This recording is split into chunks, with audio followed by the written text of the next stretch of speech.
இயற்கையான முறையில் சோப்பு தயாரிக்கலாம் வாங்க மக்களே. 50 கிராம் வெள்ளை உளுந்து எடுத்து அதை மசிச்சு வச்சுக்கோங்க. 50 கிராம் பச்சை பயிர் எடுத்து ஊற வச்சு மசிச்சு வச்சுக்கோங்க. அதுக்கப்புறம் ஒரு உருளைக்கிழங்கு எடுத்து அதை பொடி பொடியாக நறுக்கி அதையும் மிக்சியில் போட்டு மசிச்சு வச்சுக்கோங்க. அதுக்கப்புறம் கிளிசரின் பார் எடுத்துருக்கேன், சோப் பேஸு, அதை உருக்கி வச்சுப்போம்.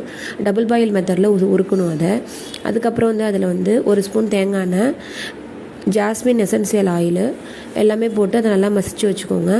அதுக்கப்புறம் நம்ம உளுந்து மாவு 1 ஸ்பூன் சேர்க்க போகிறோம், பயறு மாவு 3 ஸ்பூன் சேர்க்க போகிறோம். அதை நல்லா கிண்டிகிட்டே இருக்கணும். உருளைக்கிழங்கு சாறு 3 ஸ்பூன் எடுத்து அதையும் ஆட் பண்ணிக்கோங்க.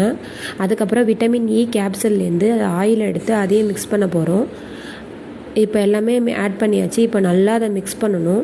கீழே இறக்கிடலாம் அடுப்புலேருந்து எடுத்து கெட்டி விடாமல் மிக்ஸ் பண்ணி ஆல்ரெடி வாங்கி வச்சுருக்க சிலிக்கான் சோப் மோல்டில் அதை ஆட் பண்ண போகிறோம். பொறுமையாக அதை ஃபுல்லாக ஆட் பண்ணிவிடுங்க.